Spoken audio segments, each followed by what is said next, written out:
The man blacked out on the chair and I decided to go to hospital. I don't know where the courage came from, but I drove myself to the emergency room. At the hospital, nurses moved fast.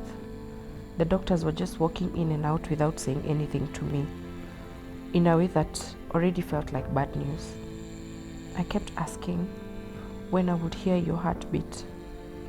I kept waiting for the sound that would calm me. There was just silence. You replay a lot of scenarios. You start to blame yourself. You start to think, I would have done better. I'm probably thinking, she said, I wish I walked or ran away when I had the man coming. You keep wanting to have gone to the clinic sooner, or you'd have, spoken out sooner. You keep blaming yourself a lot of times. And there's nothing as bad as that, because it only eats you. Again, people have assumed you will get through it very fast because they did not see the child. And then there you are, blaming yourself, blaming your body for not carrying your child to term. This is the Unapologetic mic, where unspoken words finally find a voice. No scripts, no filters, no judgment. Speak your truth, own your story.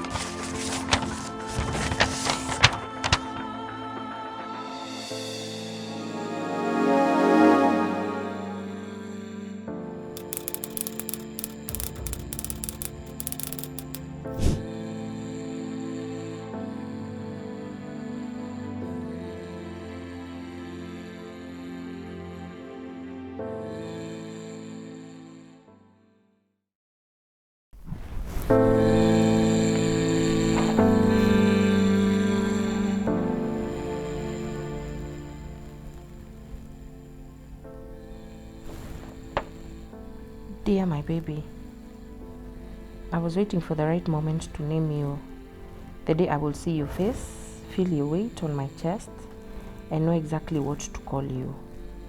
In our Luo culture, names matter. They tell a story.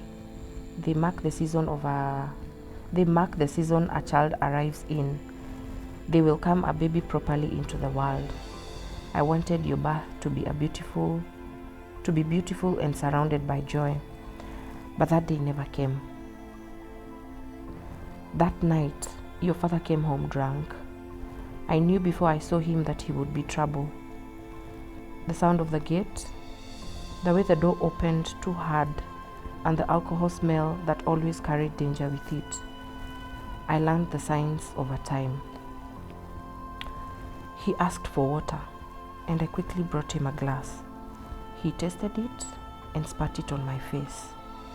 Before I could ask why, he had already started.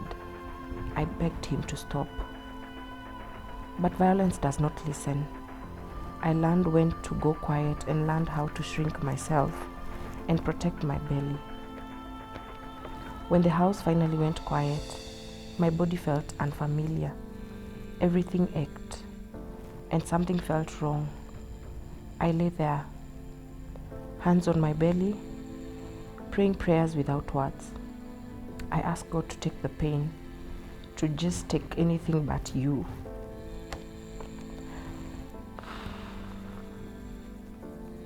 The man blacked out on the chair and I decided to go to hospital. I don't know where the courage came from, but I drove myself to the emergency room. At the hospital, nurses moved fast. The doctors were just walking in and out without saying anything to me, in a way that already felt like bad news. I kept asking when I would hear your heartbeat. I kept waiting for the sound that would calm me. There was just silence. 2 days later, I left the hospital empty-handed. No baby, no celebration. I walked out carrying guilt and a body that felt like it had failed you. I went back to that house, accompanied by my brother, packed a small bag, picked your brothers, and left. I did not have the strength to explain to them what had happened. I just told them we're going to grandma's. My mother opened the door before I knocked.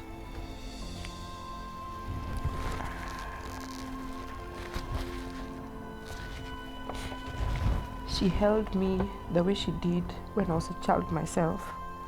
I felt so broken and desperate. People later told me so many things. Some told me to heal. Some told me to move on. Some told me to be grateful for the children I still had.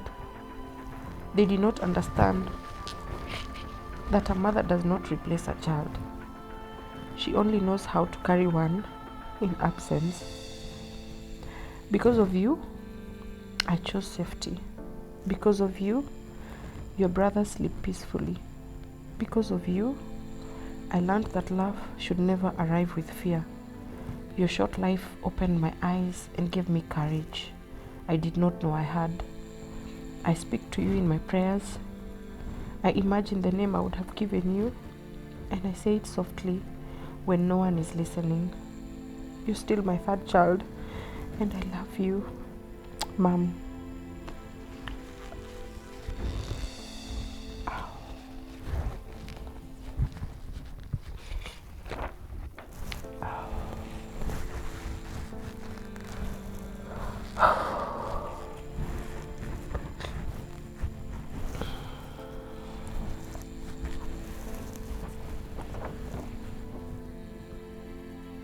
This was so unfair. This was so unfair. Unfair because it was not, there are losses you can prevent. There are losses you can work with doctors. But this was caused by violence. And that is why I say it was very unfair. Both for the mom, for the child, and for the siblings. A lot of times people assume that the other children also don't feel the loss, but they do. When my mom lost a child before my last born sister, we didn't even know how to talk. I was very young. I think I was 10. No, I was younger than 10. But I saw her go to hospital heavy and she came back empty, and nothing was said, nothing was discussed. So when I lost my baby, I imagined that my mom would probably cry in her sleep, or cry when we went to school, or just, not even cry at all. Maybe she even numbed the pain. So I imagined the brothers and sisters of this child who unfortunately did not make it. I also imagine the pain they have had to go through and they've had to endure in silence, because sometimes you also don't know how to even comfort your mom. So it was very unfair to the three of them.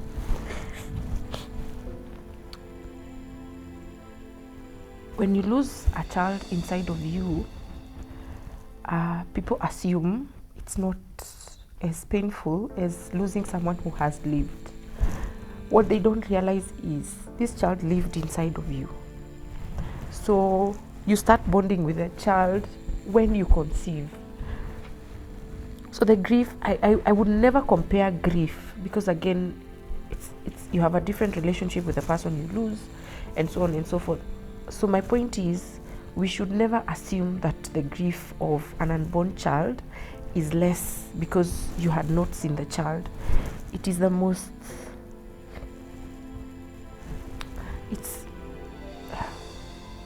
what do I call it? It's invisible grief, and there's nothing as painful as invisible grief, because sometimes you want to share the good memories, but all good memories were inside of you, so others do not see it.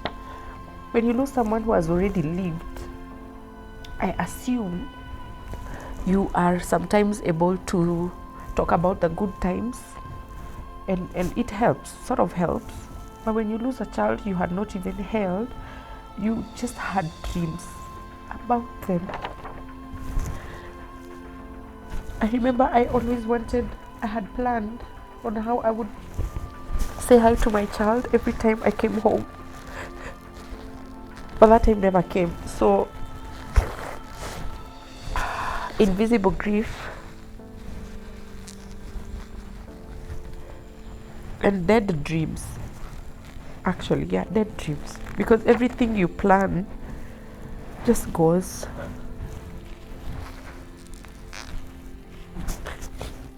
Then when you're pregnant, you plan into the future. You just don't plan for that period you're pregnant. You plan into the future of this child.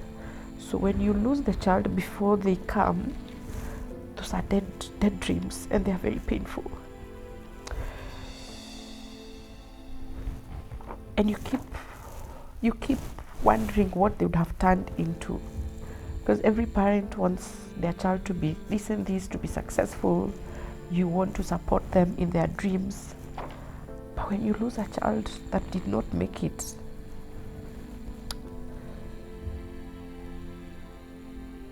it's hard to let those dreams go. It's actually it's painful not to leave those dreams. When you have when you fail in probably something, that's how it feels. So there's a lot of, there's a time there's a part she said she felt like her body, I walked out carrying guilt, and a body that felt like it had failed you. You replay a lot of scenarios. You start to blame yourself. You start to think, I would have done better. I'm probably thinking, she said, I wish I walked or ran away when I had the man coming. You keep wanting to have gone to the clinic sooner, or you'd have, spoken out sooner. You keep blaming yourself a lot of times. And there's nothing as bad as that, because it only eats you. Again, people have assumed you will get through it very fast because they did not see the child. And then there you are, blaming yourself, blaming your body for not carrying your child to term.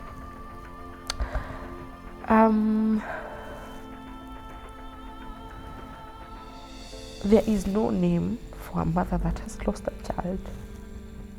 When a child loses the parent or parents, they become orphans. But there is no name for a mother who has lost a child, or for a father who has lost a child. So, in summary, it's very painful. I have to send so much love to you, and I'm so sorry. And forgive the people who say things like move on. People who told you to heal. It's hard to heal from losing a child. It's very hard. You keep wanting to meet them in the other life. In fact, when I lost my child, I started saying, I hope heaven is real.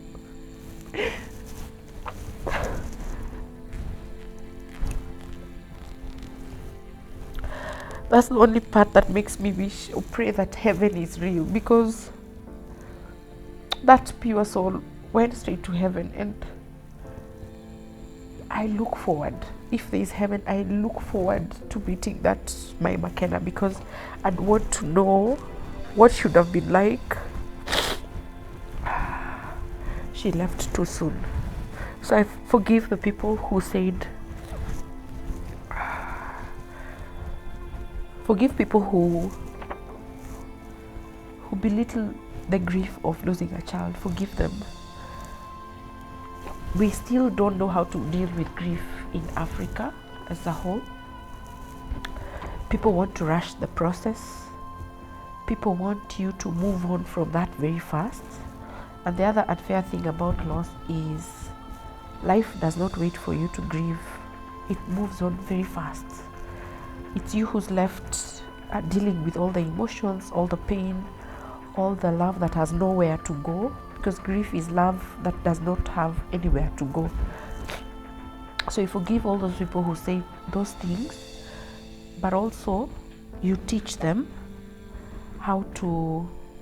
we tell them how to be there for someone who's lost.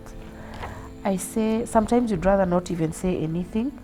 Your presence alone is confirmation that you're there for them. But when you start telling them it is well, it is not. When you've just lost someone and someone is telling you, I'm so sorry, it is well, it's not well. At that particular moment, it's not well. Don't tell someone who's lost a child that they are still young, they'll still get another child. We want that child who died at that time. Telling me, you still get another one, after all, you're still young, I wanted that one. And don't tell someone that that God had other plans. Yes, we plan, sometimes God laughs, but sometimes it's that child we wanted because we prepared for them and we were ready to have them. So telling them that you'll still get another one, you're young, is wrong. They wanted that very child. And then someone told me to be grateful for the children I had. When you lose a child, it's not that you're not grateful for the children you already have. You planned for this other one, or sometimes you don't, because most babies are oops babies. But the moment a mother conceives, they still love the children they have, and they still love the one that they're carrying. And losing that child is as painful. It is as painful. And you can never replace a child. And she has said it here very well. A mother can never replace a child. That one still lives. That is why even I never named my child after the other child. The one I lost was McKenna. The one I have is Makeba. You can never replace. In fact, they're different babies completely. And you only learn how to carry one in absence. You carry the love, you carry the memories inside of you. That's how you continue living. And you get triggers every time. The other day I went to my friend's event. We were pregnant around the same time, and so she successfully carried her child to term, and the child was there. She was all over, and I kept seeing my McKenna also. I kept thinking my child would probably be 4 right now, should be here playing with her. So triggers always come. So when a mother cries, or when grief grief is also it doesn't have timelines. It will visit you when you think you had healed, when you think you've already finally moved on, and then you're just seated somewhere, and then there's a trigger naturally. After that December, after I lost my child, we had an event in Tigoni, and babies would just come say hi to their favorite Auntie Jemimah. And I remember telling God, I wish it was my child telling me that, oh, we love your kids, oh, we love what you do. I kept telling God, yani ulikataa tu mtoi wangu aniambiange hizi vitu. So innocent babies going about their business will trigger you. Even pregnant mothers, you keep telling God, yani, you didn't think I deserved to carry the child to term, or what? And their faces, grief has faces. I remember being very angry at God and asking him, why would you let me carry a child to 34 weeks and then take them? I wish you took them when they were probably just like an embryo, when I had not even announced, or when the bum had not been seen. Why did you allow me to even shop for this child? I was so angry at him. I told him, you should have just probably given me signs. But now, when I later thought about it, I had so many signs, but they were never direct. So later, when I lost the child, is when it hit me.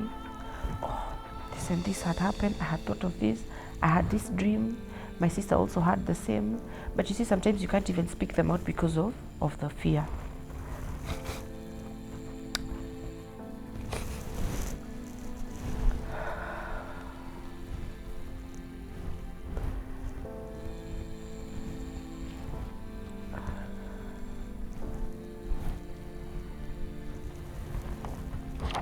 There's also pain to see that I don't know if she saw it coming, but the moment when she went through the violence, and she just told God, just take the pain, to take anything but you. It's very painful. It's really, really painful. It's painful to imagine that she went She went through loss from violence. It's very, very painful. And I'm so sorry, Mama. Really, really sorry. That's all I would tell you. I'm very, very sorry. My prayer is that you are able to walk the grief process and the grief journey for you and for your living children. And you did not deserve that. You and your baby did not deserve that. And my prayer and my hope for you is also that there is heaven where we'll be reunited with our babies. Yeah. Thank you. Okay. Okay.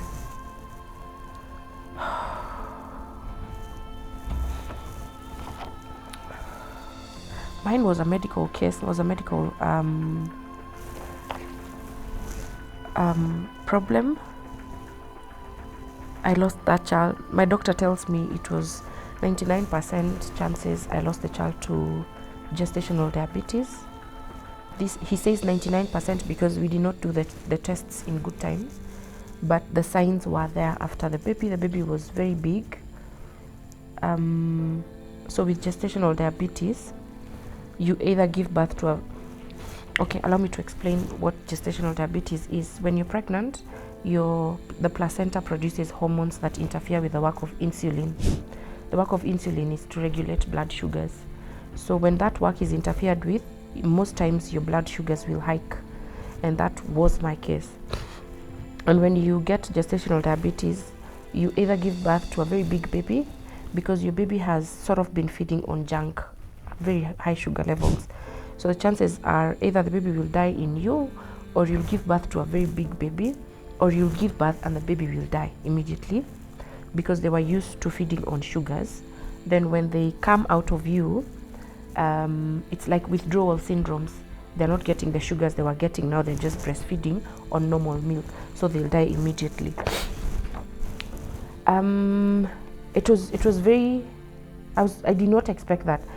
Any woman carrying a child, the last thing, or I don't even think there's any woman who thinks a child will die inside of them. You get pregnant and you know very well that you're going to carry the child to term. So when you lose the baby, it's very shocking, it's very traumatizing, it's very, very painful. I tell people, when you go to hospital heavy and you go home empty, it's the most painful thing, because there's also, you need to explain to people that you lost a child, especially when the burn had already started showing. There's a lady who used to serve me at Java Sarit when I was pregnant. So I went to the restaurant sometime later, and she was very excited. She was like, "Hi, how is baby?" And I told her I lost the baby, and she was so shocked. You could tell she was very sorry, but she said it from a lot and with a lot of love. So there's that, is you need to explain to people that you lost a child, and then if you're unlucky like me, you're in the public eye, people will always give you that eye. Immediately after I lost a child and I went into healing and I started working again, there was a shoot I was doing some place in Westlands, and all I could see were people giving me those woye eyes, like, oh yeah, she lost a child, oh yeah, she's already back to work. So it even stopped me. I was not able to shoot in public, and my job asks me sometimes to do that. But my doctor advised me to try and conceive immediately if I was able to, because according to him, and I agree with him now, the fastest way to sort of deal with that is to get another child immediately. Not to replace, but to sort of fill the space and the void. And so luckily enough, I was able to conceive 3 months after. And I thought it would be an easy pregnancy, but it was the hardest pregnancy ever. You keep thinking that you will lose this one also. And I kept telling God, because I lost a girl, I kept telling God, I want a boy. Again, because the mind was playing games. The mind always does that. It tells you a boy will not die, a girl will die. So I kept telling God, I'm going to get a boy, I'm going to get a boy. I even convinced myself that I'm going to get a boy. But when I tested and it was a girl, I was happy, but now the fear was more. Again, because of the trauma, I remember there's a time I was given medication. So three instances that I remember very well. First instance is when I did my first scan, there was blood in the uterus. I forget the name of the blood. And the doctor tells me it's normal. It happens with a lot of women. You just get medication and the blood clears with time. But I thought now everything is wrong. Once you go through a traumatic incident in life, if you go through a similar one, you keep now replaying or thinking the results will be the same. So I remember the doctor told me, gave me medication, the tablets for inserting. But because my mind was already playing games, I was already so scared. I didn't hear that the doctor told me the forgetting the name, but they're the ones for inserting. Women, we know these things. Even when you have infections, sometimes you're given medication to insert. So I did not even hear what the doctor said. He just told me, go buy this medication, went and bought, and I swallowed. They're very big. I swallowed them for a whole month. So I went back to hospital again to see whether the blood had cleared, and the doctor told me, "Ime clear pole pole. Have you been taking the medication?" I told her yes, and he asked me, "Did you swallow or did you insert?" I told him I swallowed. So he told me, "I told you to insert." But you see, because I was going through so much, I did not hear that. Luckily, the blood cleared in good time. The other incident was when I did, I think, either 8 or 12 week scan, the one they tell you or they ask you, the one that checks any abnormalities with the child or any disability, Down syndrome. So the doctor asked me, if we find that your child has any of these, would you like to continue with the pregnancy or would you like to terminate? Because of the fear of losing the child, I told him I am not sure about it. I think I want to go for counseling to see what I want from this, because you've just lost a child. Here presents a case of whether if the child is disabled or has Down syndrome, do you want to go with continue with the pregnancy? And then I remember calling the father of my child, because he was not away, he was out of town. I remember calling him crying, telling him that I've been told my child is disabled. And because he knew what I was going through, he just told me, it's okay, I'll come, we talk, but let me talk to the doctor first. So he called the doctor, and the doctor told him, no, the child is not disabled. We were just talking, and I just presented a question that if this and this presents itself, does she want to continue with the pregnancy? So the third incident was when now we tested for the diabetes. I think it was either 28 or 24 weeks, and it tested positive. I remember just going almost crazy, because I cried and I told God, you can't give me diabetes again after losing the other child. You can't give me the same course and expect me to carry this child to term. I remember calling my boss and telling him, my immediate supervisor. In fact, I don't even think I spoke. I just cried on the phone and told him I needed some time off. And then I wrote him a text to tell him, we have tested positive for diabetes again. And he told me, it's okay, you take the time off, all the time you need. When you're ready, you let us know. I received a lot of support from work, both from my colleagues, my immediate boss, and the human resource. And a lot of women have gone through terminations. A lot of women have been dismissed from work when they go through loss, and they are not able to return back to work because you need to go into a healing process.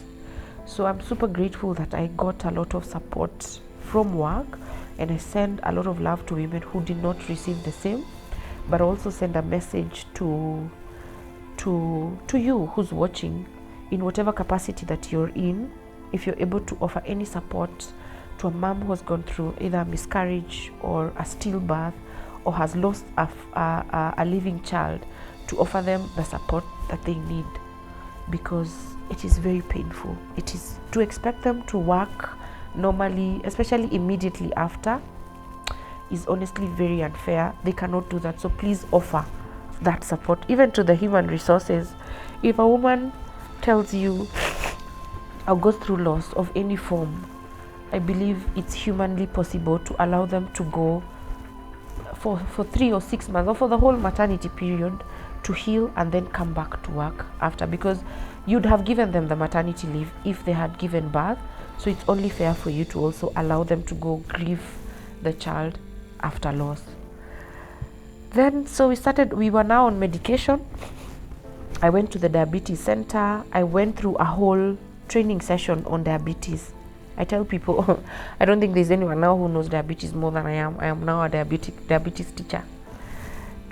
Was given a lot of information, and now we started with diet to regulate the blood sugars, and diet did not work alone. So now we went into diet and medication.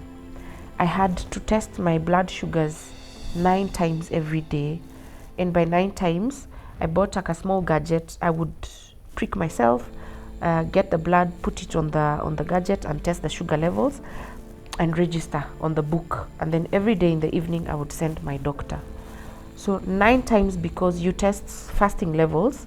So you test before you have your breakfast, then you test 1 hour after breakfast, and 2 hours after breakfast. So that is the first test.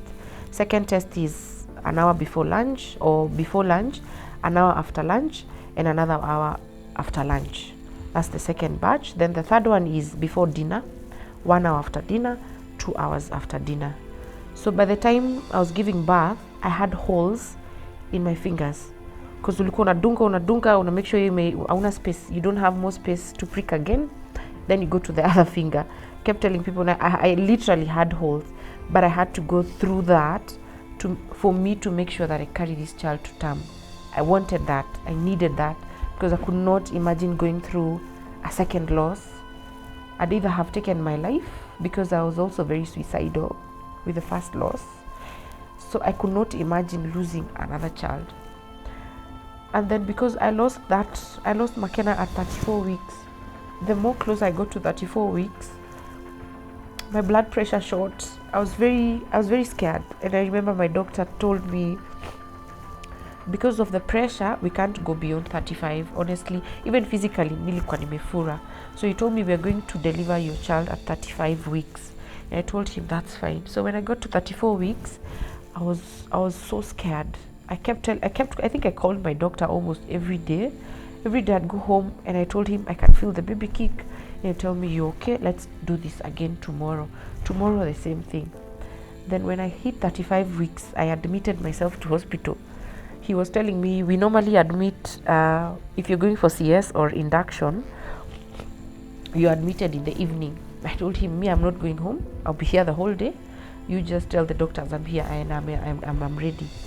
So 35 weeks went. I was in hospital the whole day and I was induced in the evening. And they kept monitoring. By the way, there was a day the baby did not kick the whole day. Woke up, the baby did not kick. You know, there's a way you spike. You either take something very sweet to see whether the baby will wake up. Didn't kick. Kept monitoring, kept keeping the faith. I went to work because I was working in the afternoon. Went to work, the baby did not kick. So before I went on air, that time I was a radio presenter. Before I went on air, I broke down and I told my boss, my baby has not kicked. I am afraid I probably have lost this child. And he told me, go to hospital right now. So I called my doctor, I told him I'm coming, and I drove myself to hospital. Again, just like how I went to accidents and emergencies, and I rushed and told them to just check my baby's not kicking. And then babies, I think they have a way of just playing with us and our minds. Because the moment I got to hospital and they put the tape around and the machine on, she started just kicking, and now it was a lot of kicking, like assuring me, your mom, I'm still here, I haven't left you, I'm not leaving you. I stayed in hospital for an hour to monitor whether the Nini will be okay. And throughout the hour she was kicking, she was okay. So I went home. Now back to the 35 weeks. When I was admitted, I was induced. I labored for 6 hours. And it was time to go into delivery. And when I think it was after 2 pushes, she came out and she cried immediately. And to tell you that I was happy would be an understatement, because The only thing I was looking forward to was that cry of that child. And when she cried, I cried a good one, because when you give birth to a stillborn,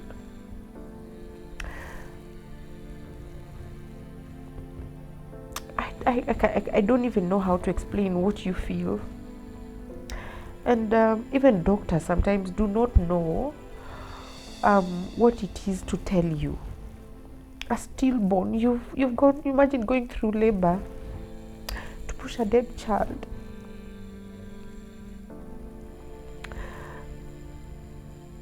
I remember when that baby came, the one that did not cry, they just wrapped her very well and they placed her here, and I cried. And the thoughts were, I just wish God would have allowed me to even, you know that picture that women take of them holding the baby. I just told God, I wish you just had allowed her to cry, or to let me go through that and then take her. And then the other most painful thing was how the mortuary attendant handled my child. So I remember when I gave birth, the doctors asked me, do you have any burial plans? I told her, no, I don't. I didn't know I was going to lose this child. So how even dare you ask me if I have any burial plans? But if I had known, I would have buried my child. I would have told them, yes, I do. Please take her to the morgue for embalming and preserve her very well. I will bury her, because the lady who came after I paid for the services, she came to my ward the next day, knocked on my door, called out my name, and when I confirmed it was me, she threw a receipt at me. I think she wanted to place it on that counter or whatever, but she threw it. So I walked from my bed to see what that was, and it was a pink death notification. And as she walked, I noticed she was carrying my child in a black garbage bag.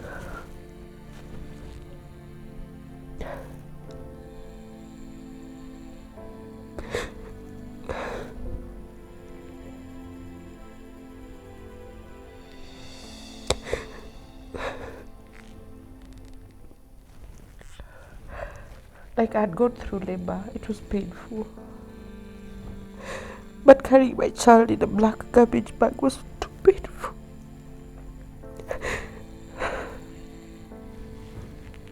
She deserves better. She deserved better. In fact, if you're a mom and you go through loss, and I'm not wishing loss on anyone, if you can bury your own child, please do. Please do. And if you're a mortuary attendant and you're dealing with, or you're the one who's been assigned to go and collect those infants from hospital, do better. Do better. I think I'm even going to start those services where we can be able to come collect your child in a very beautiful way with themed colors. Come talk to you in hospital, because carrying a child in a garbage bag, no,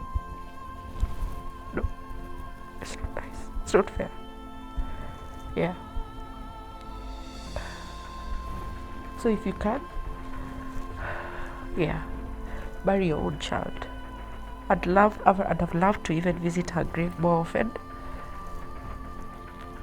Yeah.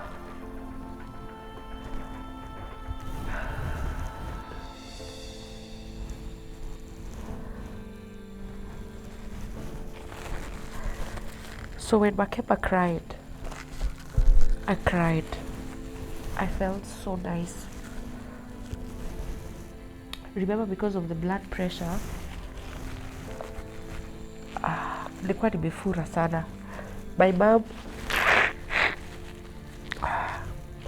mom came to the delivery ward 2 minutes after I'd given birth, and she told me I had gone back to normal immediately because the pressure was out, the baby had cried, she was alive. That child or this child, Makeba means one who gives you joy and happiness. We also named her after Miriam Makeba, a South African musician, but we took the name because also it means one who brings you joy and happiness. And she brings me so much joy. I love her so much.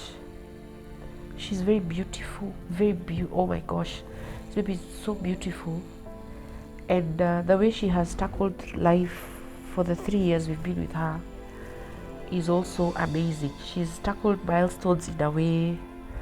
They say kids grow so fast. I've seen that with Makeba. Do I miss Makeba? I do every day. I'd have wanted them to play together. I'd have wanted to see Makeba take care of Makeba. But all I'm left with is, I carry her in my prayers like she does, and pray and hope that we reunite. That's the only prayer I have. I hope heaven is real, just because I want to see what Makeba would have been like.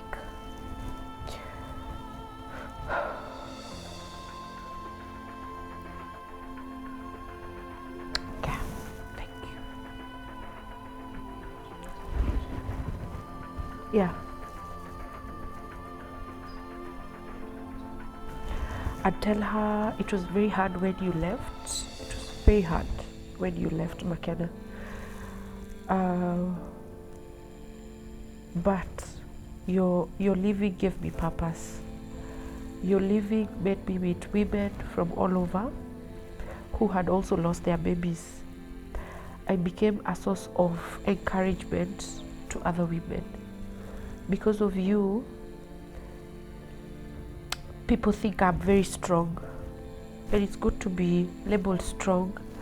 Because of you, I am running a foundation right now called Malaika Mama. Malaika Mama is a foundation that gives women who have lost a platform to share, speak, and get the mental support that they deserve or they need. And I miss you every day. I miss you every day. I wish and I pray, and I'd have wanted to know what you'd have turned out like. I would have wanted to know whether you'd have taken after me or your father. I had told you I wanted us to travel so much. I wanted you to know the world, and I wanted the world to know you. So I guess heaven is lucky because heaven knows you more. And I hope it's real because I can't wait to see you and reunite with you. And after you, I got Makeba. She's beautiful, she's adorable, she's gorgeous. And she sort of comforts me a lot, she does. But she would never replace you. And my prayer would have been to have both of you just, play together as sisters. But yeah, and I miss you every day. I miss you every day. Yeah.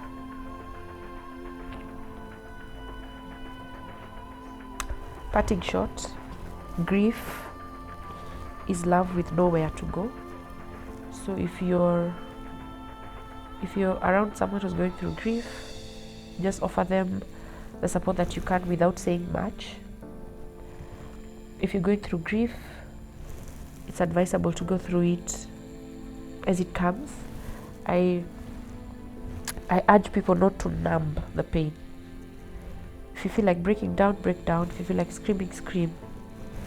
If you just want to talk about the child, talk about your child, your mom, your dad, your brother, your sister, your colleague. Talk about them, the good things, the bad things you did together. Talk about them, and just know that you're not alone. Your grief is special. Nobody can tell you how to go through it. Just don't numb the pain. Again, when you suppress grief, it visits you later, and when it visits you, it's very brutal. So go through it. I am always open to talking to especially women who've gone through loss, miscarriage, or stillbirth. I always say reach out to me on Instagram, wherever you can, in my DMs. I don't offer solutions. I just listen to what you want to tell me. I just listen or sit with you when you want to cry. I'd walk with you. I try. And even with the foundation, when it's fully running, we're hoping to have it up and ready by Mother's Day. We are there to support and to give that mental support. And if you've just gone through loss, I am very sorry. I am very sorry. I am really, really sorry. Yeah. And sending you so much love.